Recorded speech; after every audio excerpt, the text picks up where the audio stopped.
Please join me in welcoming James Robilotta.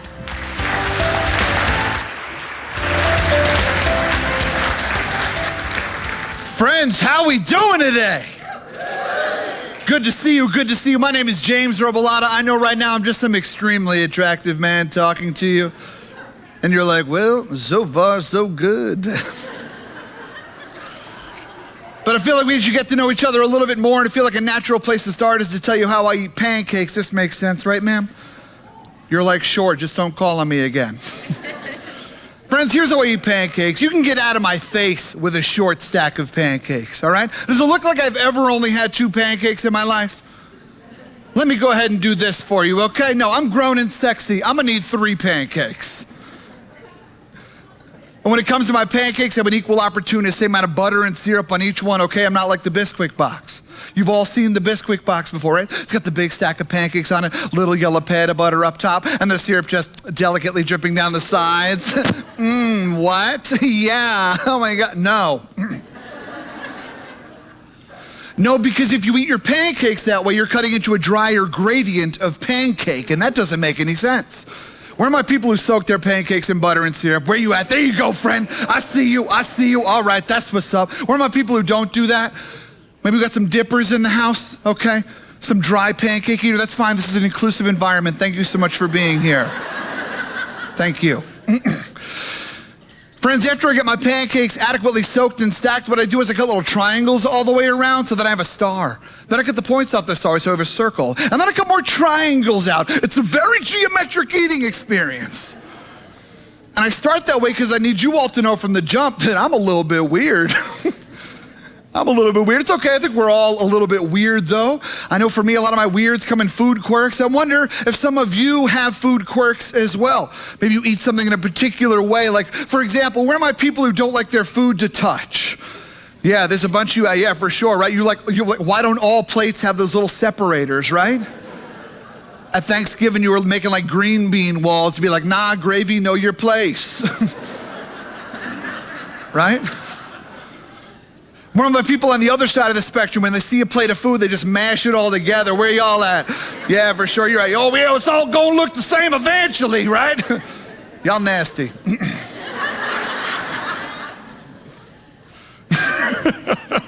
Friends, we all have a weird, and it's fun when we start that way. Because I want you to think about what connects us.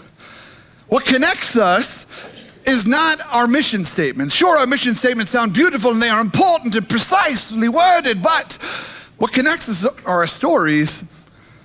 Humans, leadership is innately human. And we forget about the humanity amongst the schedules and the deadlines and the Q4 goals. We forget about the humanity of leadership, and it is our stories that connects us. And authentic leadership is taught through stories, specifically your story.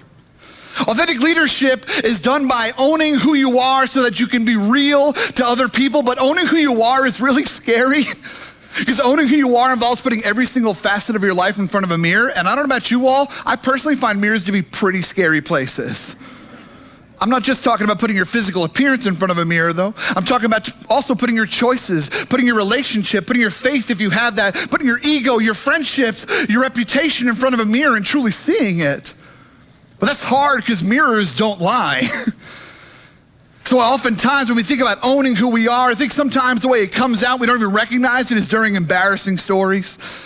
And you heard that I dislocated my right knee at my senior prom dancing to Shania Twain's Man, I Feel Like a Woman. That is true. What you didn't hear is that occurred during dinner.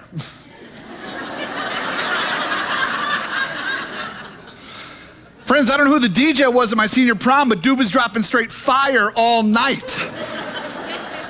Normally at formal events, they slow it down during dinner, a little Billy Joel, a little light jazz. No, my man just kept coming with the bangers. So me and my friends were like, yo, if he's gonna keep the dance floor hot, we gotta make sure it doesn't get chilly, you know what I'm saying? So I got out there and did my thing. Shania Twain's Man, I Feel Like a Woman comes on. When that song comes on, friends, you have 2 choices in life. You either go hard or you go home. I went a little too hard. Was jumping around, jumped onto my right leg, my knee blows out. I fall to the ground, had to pop my own knee back in. then proceeded to drag myself to the side of the dance floor. Our principal rushed over to me and handed me 3 ice cubes. To this day, I can't tell you if they were for my inflammation or for my water. I'm still grateful. Later on in the night, they played the song, Just Bust a Move. You remember this track, right? You want it, whoo, you got it. Only everybody at my senior prom was like, hey, just bust a knee. That's disrespectful. Friends, embarrassing stories help us remember that we are resilient. They help us own a little bit of who we are. But I'm that friend who, during late night fun conversations with your friends over a wine or a beer or a cheese plate or just guilty Taco Bell runs, I'm that friend that's like, oh my God, these embarrassing stories are so funny. Look at how much we're laughing. This is so cool. How do you define happiness? I'm that friend who's like, we're having a good time. Now let's have a deep conversation. I don't know if any of y'all are like that in the room. So this is a question that I ask my friends that I want to ask you right now. That goes a little bit deeper into the idea of owning who you are. What is one lie that you tell yourself every single day? What's one lie that you tell yourself every single day? No, I'm not talking about, oh, I'm gonna go to the gym. I'm not talking about, I'm not about to finish this whole sleeve of cookies. My friends, finish the cookies. Tomorrow is a new day. No, I'm talking about the deeper lies. The deeper lies that we all tell ourselves. For example, I'm telling you one right now. I don't know if you noticed, but your boy looking cute up here, okay? What you didn't know is that this is a shell that I needed to put on. This is a shell that I needed to put on because in my twisted brain, if I didn't look cute, then I think you'd be more focused on how unattractive I am than on my message, because I have a low self-esteem about my physical appearance. But every single day when we wake up, we need to win. So I needed to win today, so I decided to look cute because that's what I needed to do. But fake it till you make it. But if all you ever do is fake it, do you ever really make it? No. So we've got to start owning these lies that we tell ourselves. How many of you, I won't call on you, how many of you would say something, have said something like, I don't need to ask for help, I'm gonna do it on my own? How many of you said something like that? I don't need to ask for help, I can do it myself. Yeah. How about, where are my people in the room that like to say the phrase, I'm fine? Where are my I'm fine people? I'm fine. Head is actively on fire. No, I'm fine. It's head's on fire Tuesday. You didn't get the memo, Lorraine. Right? Friends, we all have little lies that we tell ourselves. But every single one of these lies is a brick that you carry, and no one knows about your bricks. Every single one of these lies is a brick that you carry, and we owe it to ourselves to live a lighter life. So we have to start owning our lies. Are you leading through your lies? Are you leading through imposter syndrome? Are you leading like the person you assume they meant to hire because you're not good enough? Or are you leading as yourself? You must own who you are in order to be real to other people.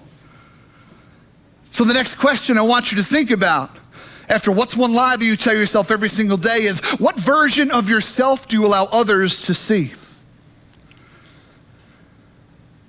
If I were to ask your teammates, if I were to ask your scrum, if I were to ask your crew, your organization, would they tell me, what would they tell me? In your work, are you who you're supposed to be or are you yourself? What if you were good enough?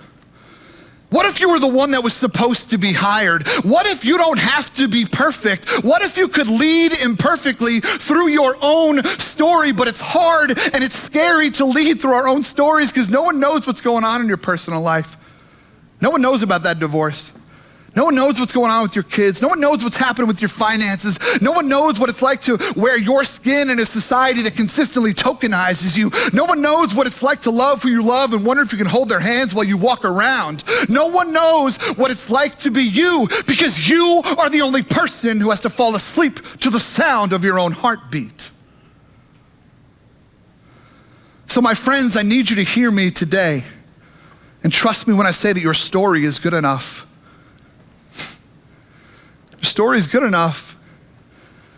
Lead through your stories. Make others feel like they are okay, like they are enough. And your teams will get tighter. Thank you.